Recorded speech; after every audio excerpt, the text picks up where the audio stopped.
I never thought forgetting something as small as a purse could change the course of my life. That Sunday evening in Cleveland, the sky was the color of wet concrete, and the streetlights had just flickered on. I'd left my nephew Daniel's place after dinner, pot roast. Overdone like always, but familiar enough to feel comforting. Halfway home, I realized my purse wasn't on the passenger seat. Lord help me, I muttered, patting the empty leather beside me.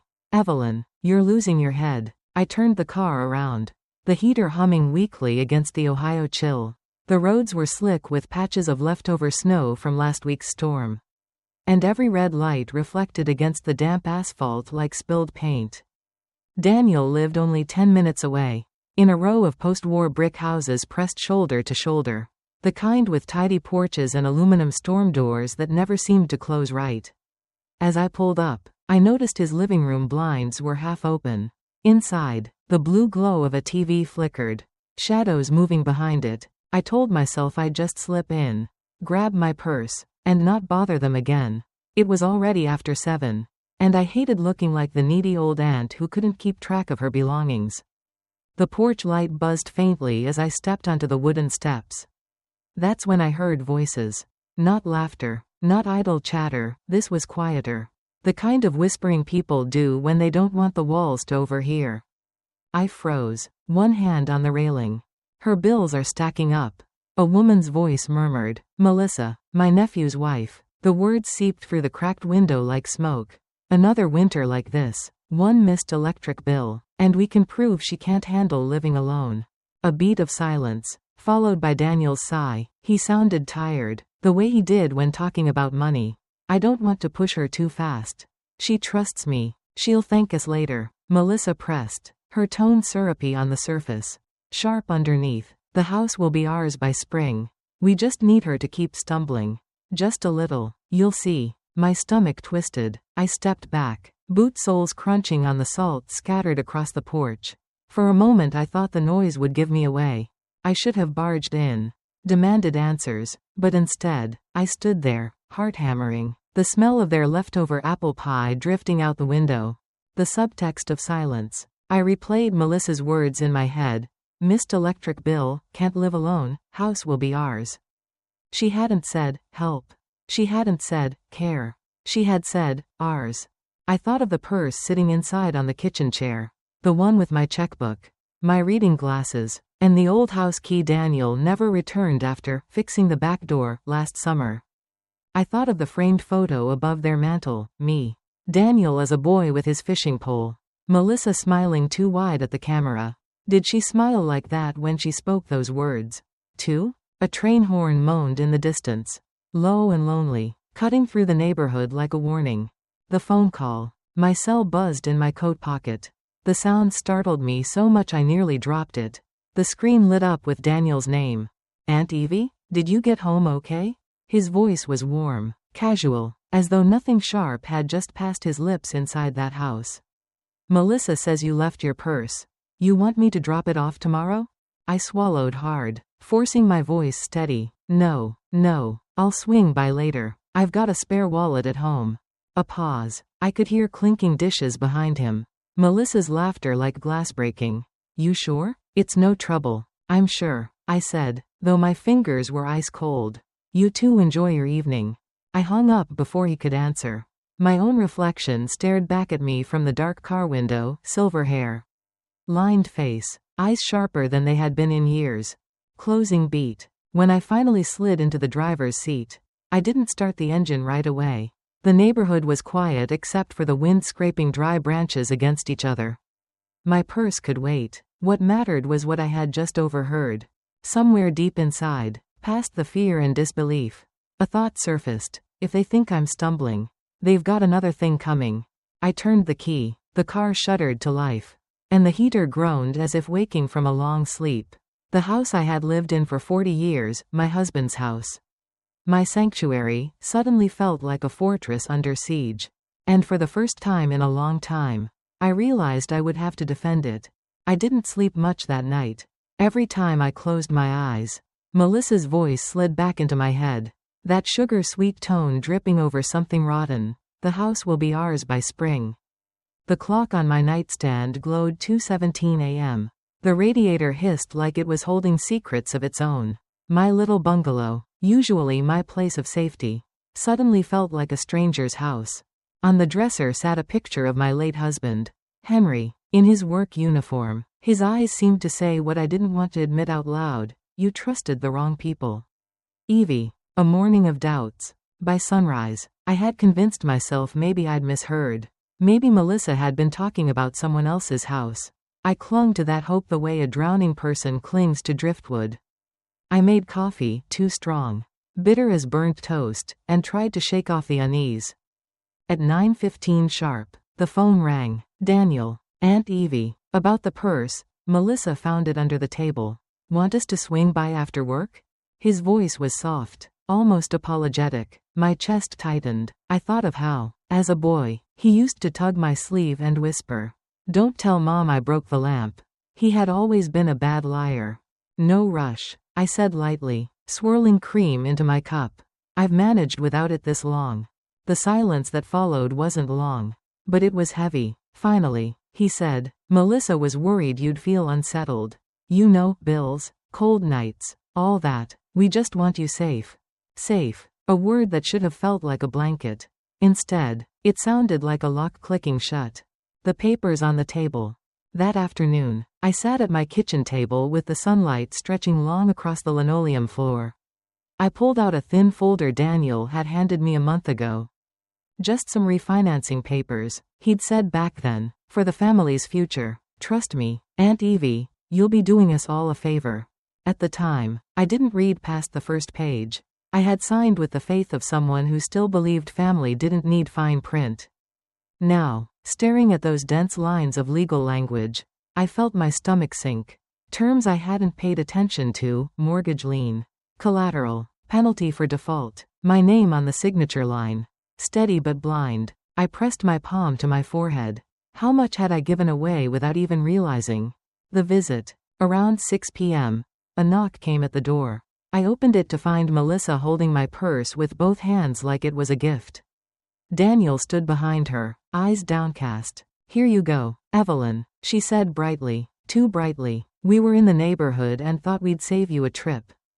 Her perfume drifted in with her, sharp and floral, almost masking the tension in the air.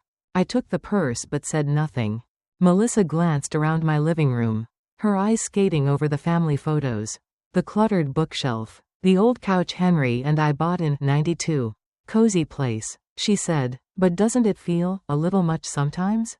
For just you?" The words were casual, but the weight behind them was not. Daniel finally looked at me. "Aunt Evie, we've been thinking, maybe it's time you let us help more. Just so you don't get overwhelmed." I smiled thinly. Overwhelmed by what? Making my own coffee? Paying my own light bill? Melissa laughed softly, shaking her head. "Don't take it the wrong way. We just want what's best for you." Her tone said, "And what's best for you is what's best for us." Breaking point. When they left, I sat back down at the table, my purse still in my lap, my hand still trembling from where Melissa had touched my arm. I opened my checkbook. My pension barely covered utilities and groceries. And now, thanks to those papers, there was a $1,200 mortgage payment due in 3 weeks. The math didn't lie. I couldn't keep up. The betrayal hit me in waves, first as shock, then anger, then a hollow kind of grief. These were the people I cooked Sunday dinners for, the ones I babysat so they could get ahead. I wanted to scream. Instead, I whispered into the quiet kitchen, "You'll never get this house." Closing beat. That night, as snow began to fall again, I stood at the window watching the flakes collect on the old picket fence Henry had painted years ago. Each flake melted against the wood before vanishing. Trust is like that, I thought. Once it melts away, you can't put it back together. And though I felt small in that moment, just one old woman with a house and a broken heart, I also felt something else stir beneath the sorrow. A resolve. I couldn't stop staring at the payment notice. The bold numbers, $1,200 due, sat on the counter like a bruise I couldn't look away from. The house felt suddenly colder, though the furnace rattled on. That night, instead of sleeping, I climbed the narrow staircase to the attic. I hadn't been up there in months. The wooden steps groaned under my weight. Dust blooming in the air with each movement. The attic smelled like cedar and old paper. Boxes stacked high, some labeled in Henry's neat handwriting, Christmas lights 1984. Carmen's baby clothes, mortgage papers, paid off. I sat on a trunk and let my hand rest on the lid. Its leather cracked and softened by decades. My fingers tingled like they knew the weight of what lay inside. Flashback, the house we built. It was 1981 when Henry and I first walked through this house. The wallpaper peeled, the floorboards creaked, and the kitchen smelled faintly of mildew. But Henry turned to me with that grin, the one that always made me believe, and said, "Evie, I can see our life here." We were young, broke, and scared. Mortgage rates were climbing, nearly choking us. I was working double shifts at the library. He was hauling overtime at the steel plant. Every dollar felt like it already belonged to someone else. College debt, car payments, medical bills from his mother's last illness. Still, we signed. $48 felt like a mountain we could never climb. But Henry squeezed my hand. "We'll plant roots here, even if it breaks our backs."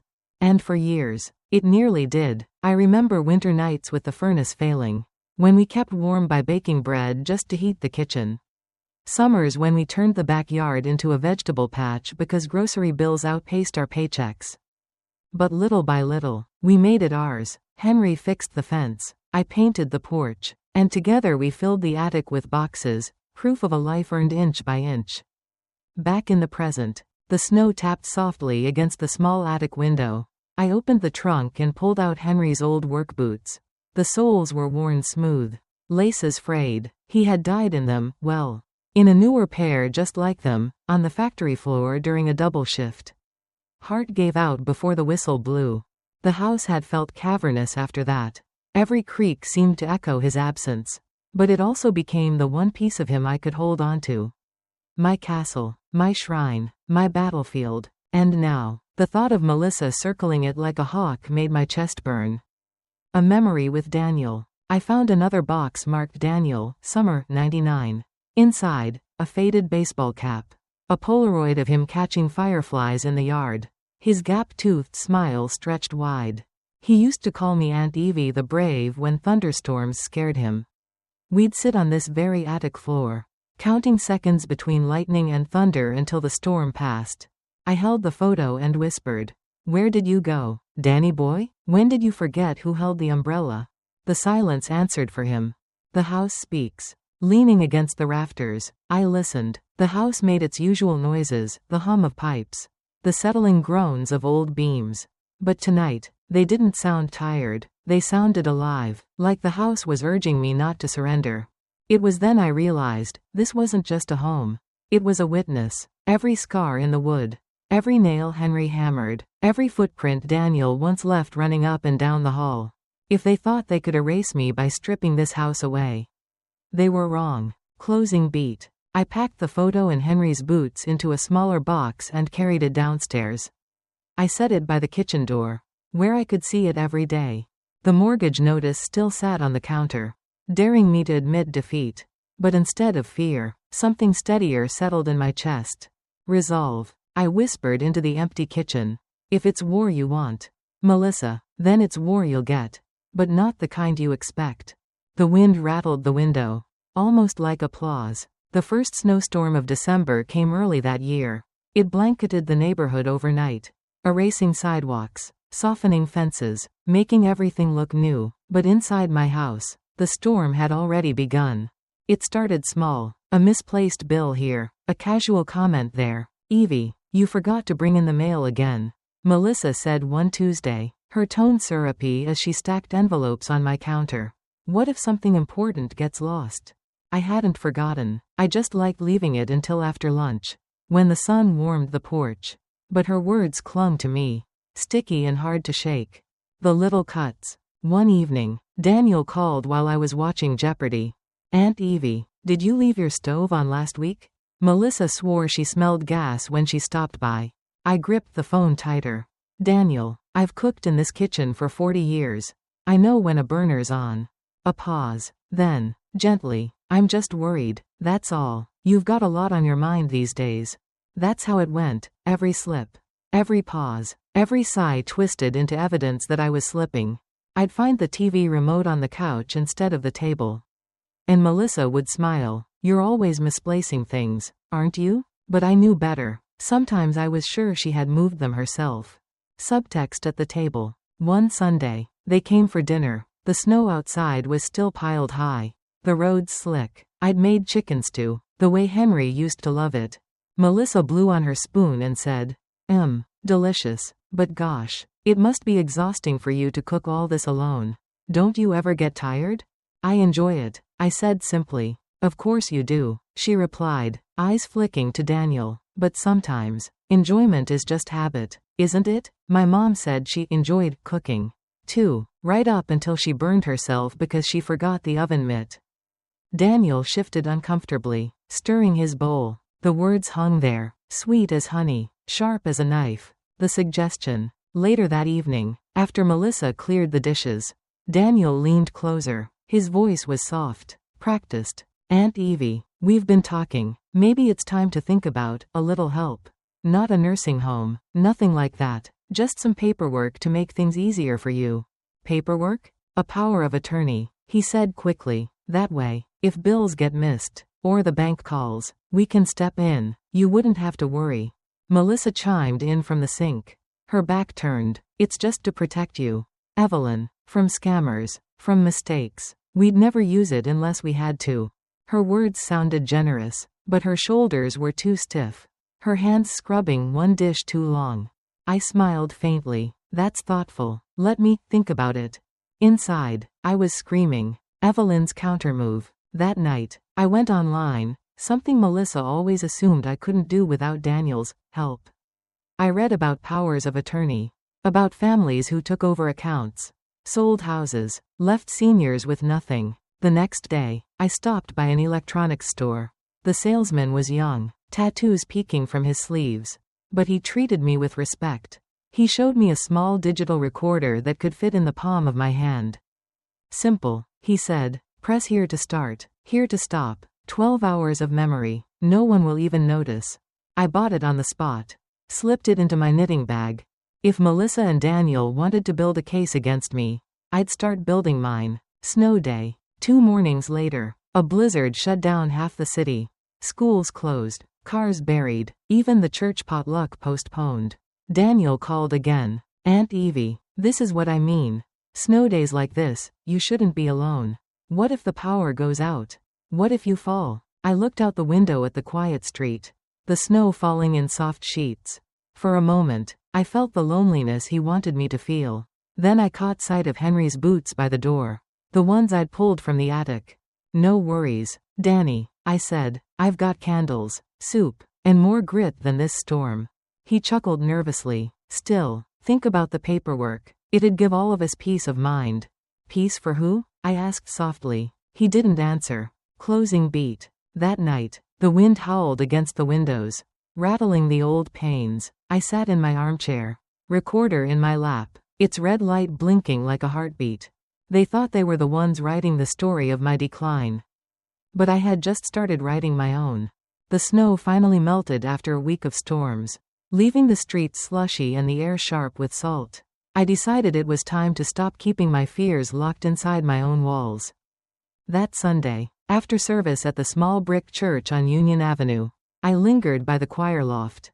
My friend Nora Williams, a retired paralegal with silver curls and a voice that could still fill a sanctuary, was packing up hymn books. Evie, you're quiet today, she said, squinting at me over her glasses. Not even humming during the closing hymn. I forced a laugh. Maybe the cold froze my voice. But her eyes narrowed. Nora had known me for 30 years. She could tell when my smile was a mask. Confession over coffee. We walked 2 blocks to a diner that smelled of bacon grease and burnt coffee. The booths were cracked vinyl. The kind that stuck to your coat if you slid in too fast. We ordered pie, apple for me, lemon meringue for her. The waitress poured coffee, and the steam fogged my glasses. I stared at it, trying to find the words. Finally, I whispered, Nora, I think Daniel and Melissa are planning to take my house. Her fork froze midair. She set it down gently, her face softening. Tell me everything. So I did. The whispers I'd overheard. The mortgage papers I'd signed without reading. The subtle digs about my memory. The talk of a power of attorney. When I finished, my hands were trembling around the coffee cup. Nora reached across the table and squeezed them. Evie, that's not just family drama. That's financial abuse. The words hit me like cold water. Abuse. I hadn't wanted to call it that. But hearing it spoken aloud made the truth undeniable. Nora's knowledge. You're not the first I've seen go through this. Nora continued, her voice low. I worked paralegal for a family law firm 20 years. The tricks don't change, just the faces. They pressure seniors into loans. Sign away rights. Then act like they're rescuing them. Her eyes burned with conviction. But you're not alone. We can fight this. We? I echoed. She smiled. Yes, we. I know a young lawyer, Paul Ramirez. Smart. Honest. Handles elder law cases pro bono sometimes. He'll listen. For the first time in weeks. I felt a thread of relief. Someone believed me. Someone had a plan. The community center seminar. Later that week, Nora insisted I join her at the community center downtown. They're hosting a workshop on protecting seniors from scams. She explained. I almost didn't go. Pride made me want to stay home. But I forced myself out. The center buzzed with chatter and the smell of chili simmering in the kitchen. Seniors clustered around folding tables. Their canes and walkers parked like sentinels by the wall. A guest speaker, a woman from the Attorney General's office, held up a stack of fake checks and forged contracts. Scammers don't always look like strangers, she said. Sometimes, they share your bloodline. The room murmured. I felt my throat tighten. When she listed warning signs, family members pushing for legal authority, rushing paperwork, isolating elders, I realized she was describing my life word for word. Nora leaned in. See? You're not crazy. They're counting on your silence. That's how they win. Resolve. That night, back in my kitchen, I pulled out the recorder and set it on the table. Its tiny red light blinked steadily. A heartbeat of defiance. I imagined Melissa's smirk when she thought I'd misplaced the TV remote. I imagined Daniel's sigh when he hinted I couldn't manage my bills. They thought they were tightening a noose. But I was weaving a net. Closing beat. I packed a folder with the mortgage papers, bank statements, and the photo of Henry in his steel plant uniform. Then I tucked the recorder on top. When Nora called later, her voice steady and certain, she asked, "Are you ready to meet Paul this Friday?" I looked at the folder. Then at the snow swirling once more outside the window. Yes, I said, I'm ready to stop being their victim. The house creaked, as if approving. Thanksgiving had always been my favorite holiday. The smell of turkey roasting. The warmth of crowded kitchens. The sound of football on TV in the background. It was a holiday about family. Not gifts. But that year, family had turned into something sharp and dangerous. When Nora asked if I wanted to spend Thanksgiving with her choir group, I almost said yes. But then I realized, this dinner might be my chance. If Daniel and Melissa wanted to play act as the loving caregivers, then let them do it at a table where the lies could slip. So I agreed to come. And I slipped the recorder into my knitting bag. Arriving at the table, Melissa greeted me at the door with a hug that smelled of cinnamon perfume and insincerity. Evie, you made it. The kids have been asking for you all day. The dining room table groaned under the weight of food, stuffing, candied yams, green beans drowned in cream of mushroom. At the center, a golden turkey glistened like a prize. I took my seat near the end of the table. Across from me, Daniel carved the turkey, his movements steady but his jaw tight. Melissa fussed with napkins, her smile stretching too wide. The kids chattered about school, snow days, and the parade on TV. For a moment, it almost felt normal. Almost. Subtext in toasts. Daniel raised his glass of cider. To family, he said. To sticking together through thick and thin. I lifted my own glass slowly. And to truth, I added, letting the word hang like frost in the air. Melissa's smile flickered, then snapped back in place. The document. Midway through dinner, Melissa excused herself and returned with a slim folder. She laid it casually by my plate, her manicured nails tapping the corner. Evelyn, she said sweetly, since we're all together, maybe this is a good time to talk about that paperwork we mentioned. Just a simple power of attorney. Nothing scary. I picked up the folder, pretending to squint. Oh, these words are so small. Daniel, would you mind reading them out loud? My eyes get tired in this light. The room went very still. Daniel hesitated, then began. His voice was even, but his throat bobbed between sentences. This document grants, legal authority, to make financial decisions on behalf of. His voice trailed off. Melissa jumped in. It's just standard, Evie. Every family does this eventually. I tilted my head. Funny, because what I hear is, if I sign this, you too could sell this very house. Am I wrong? The silence was louder than the clatter of forks. The slip. Melissa forced a laugh. Oh, Evelyn, you're always so dramatic. Of course, we wouldn't use it, not right away. By spring, though, things will be settled. By spring. Her words dropped like stones into the gravy boat of silence. I glanced at the recorder blinking red inside my knitting bag, catching every syllable. Mini cliffhanger. I pushed the folder back across the table. Thank you, Melissa, but I think I'll hold on to my house, and my mind, for just a little longer. Daniel set down his knife too hard, carving fork rattling against the platter. We're only trying to help. He muttered. Help, I echoed softly. That's one word for it. The children shifted uncomfortably, sensing tension they couldn't name. Melissa picked up her fork again, stabbing her yams with unnecessary force. We'll revisit this later, she said, her voice brittle. Inside, I was calm. For the first time in weeks, I felt in control. They had given me exactly what I needed. Proof. Closing beat. After dinner, as the family drifted toward the living room and the football game's roar, I slipped on my coat. The recorder pressed against my side, warm and solid. On the porch, the cold night air cut sharp, but I breathed it in deeply. Thanksgiving was supposed to be about gratitude. That year, I was grateful for something unusual, evidence. The trap had sprung. Winter settled hard over Cleveland. The streets froze. The lake wind sliced through coats, and my old windows whistled at night. But inside me, a different kind of storm was brewing, one that no blizzard could bury. With Nora by my side, I walked into Paul Ramirez's office downtown the Monday after Thanksgiving. The building smelled faintly of copier ink and strong coffee. Paul was younger than I expected. Maybe mid-30s, with rolled-up sleeves and tired eyes that looked like they'd seen too many family betrayals already. Mrs. Carter, he said, shaking my hand firmly. Nora filled me in, but I want to hear it from you. So I told him, about the mortgage papers, about Melissa's whisper through the window, about Thanksgiving dinner and her careless slip. By spring, this house will be ours. When I finished, Paul leaned back in his chair, tapping a pen against his notebook. What you're describing is elder financial abuse. Technically, they've kept everything just inside the line of legality. But with those recordings? His eyes sharpened. We can push this into the open. Gathering the case. The next weeks were a blur of papers, signatures, and meetings. Paul filed motions to subpoena the bank records. We discovered Melissa had been the one who supplied the pre-filled loan application, and Daniel had been listed as the assisting family member. Meanwhile, Nora and I canvassed the neighborhood quietly. Mrs. Halvorsen across the street remembered seeing Melissa collect my mail to help me.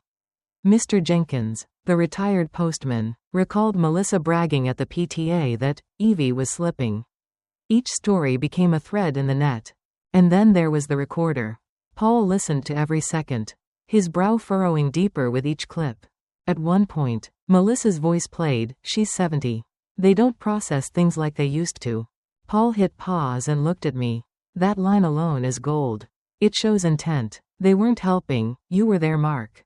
The hearing. January brought us to the county courthouse. Snow still clung to the stone steps, and I gripped Nora's arm as we walked inside. The courtroom was all wood panels and humming fluorescent lights. Daniel sat stiffly in a suit too new. Melissa in a navy dress that tried too hard to look respectable. They didn't meet my eyes. When the judge asked if I felt capable of handling my own affairs, Paul handed over the results of a psychological competency evaluation I'd quietly taken. The report stated, cognitive abilities well above average for age group. I looked straight at Melissa as that line was read aloud. Her jaw tightened. Then Paul pressed play on the recorder. The room filled with Melissa's voice. Casual, cruel, by spring, this house will be ours. The silence afterward was thick enough to choke on. The investigators reveal. Afterward, Paul introduced a surprise witness, a private investigator named Roman White. A former police officer. He stood tall, his voice steady. He testified that he had traced Daniel's finances, over $80 in unpaid student loans, $40 in credit card debt, and several late notices on their mortgage. Their household is drowning, he said plainly. They needed her house as a lifeline. Gasps rippled through the gallery. Melissa whispered something to Daniel, her nails digging into his arm. Evelyn's voice. When it was my turn, I stood slowly. My knees ached, but my voice didn't waver. This house, I said, looking at the judge, isn't just wood and shingles. It's 40 years of work, of memories. My husband built the fence with his own hands. My nephew used to chase fireflies in the yard. And now, the people I trusted most are trying to turn it into a payday. I paused, feeling Henry's boots heavy in my memory. I may be 70, but I am not weak. I am not confused, and I will not be erased. Mini cliffhanger. The judge's gavel came down, echoing through the chamber. Temporary injunction granted. The loan is frozen pending full review. Power of attorney denied. Further proceedings scheduled. Daniel exhaled hard, his head dropping into his hands. Melissa just stared at me, her eyes flat, lips pressed into a line as thin as a blade. For the first time in months, I felt the air in my lungs expand fully. The fight wasn't over, but the tide had turned. Closing beat. Outside, snowflakes drifted across the courthouse steps like confetti. Nora looped her arm through mine. You did it, she whispered. No, I said, looking at the recorder in my bag. We're just getting started. By March, the ice finally loosened its grip on the city. The gutters sang with meltwater, and the stubborn patches of snow shrank into muddy corners of the yard. For the first time in years, I planted crocuses along the fence. My knees complained, my gloves tore on the cold soil. But the work felt holy. Every push of the trowel was a declaration, this house is still mine. The silence after the storm. The court battle had ended weeks earlier. The judge invalidated the mortgage on the grounds of manipulation, citing the recordings and the testimony of neighbors. Daniel and Melissa avoided prison but were ordered to pay restitution and attend financial counseling. They haven't called me since. The silence where their voices used to be is both a wound and a relief. Sometimes, I catch myself staring at the phone, wondering if Daniel will ever come back, not as an adversary, but as the boy who once called me Aunt Evie the Brave. But silence answers. The children. One Saturday in early April, I saw their children, my great-niece and nephew, playing hopscotch on the sidewalk across the street. They waved, shyly, as if afraid their parents might see. I waved back, my heart aching. I can't be part of their daily lives right now. Not with the court's order keeping distance. But I set up a small college fund for them with the compensation money. It's my way of planting seeds for a future they don't yet understand. Nora and the routine. Nora visits every Tuesday. We cook simple meals, soup, cornbread, sometimes pie if our hands aren't too stiff. On Fridays, we go to the market together, arguing over which apples are sweeter. It's a rhythm, a steady beat against the loneliness. And in that rhythm, I've found something close to peace. Memory and renewal. One afternoon, I sat on the porch steps with Henry's old boots beside me. The leather was cracked, the soles worn thin. A robin landed on the fence, tilting its head as if listening. I whispered to the air. We made it, Henry. They tried, but we made it. The breeze lifted, carrying the scent of fresh earth and the faint hum of distant lawnmowers. Closing monologue. I've learned that betrayal doesn't always come from strangers. Sometimes it wears the face of family, speaks in the language of care, and cloaks itself in the promise of protection. But I've also learned that strength doesn't fade with age, it deepens. That trust, once broken, can be rebuilt, not in those who failed me, but in myself, in the friends who stood by me, and in the community that opened its doors. Today, I sit in my backyard. The fence mended, the flowers blooming. I am alone here, but alone by choice. Not by deception. And that difference changes everything. In the end, Evelyn's story is not only about saving a house, it's about reclaiming dignity when trust has been broken. Many of us will face moments when the people we love most test the boundaries of that love. Sometimes in ways that wound deeper than any stranger could. Family is supposed to mean safety. But as Evelyn learned, healthy love is never built on manipulation or control. Her journey reminds us of something vital: you are never too old, too tired, or too alone to stand up for yourself. The world often underestimates seniors, assuming age means weakness. But resilience doesn't fade, it ripens. With the right allies, the courage to ask for help, and the determination to protect what matters, even one quiet voice can push back against lies and betrayal. This lesson reaches beyond Evelyn's kitchen table. Whether it's signing a contract, lending money, or simply trusting someone with your story, remember that boundaries are not selfish, they're essential. Protecting yourself is not turning your back on family, it is honoring the years of sacrifice, work, and love that made you who you are today. And so I leave you with this: never let anyone convince you that caution is paranoia or that your voice no longer counts. If something feels wrong, listen to that inner voice. It may save more than your house, it may save your peace of mind. Have you ever faced a moment where you had to defend yourself, even from those closest to you? Share your story in the comments below, I'd love to hear it. Wishing you strength, warmth, and peace in whatever season you're in.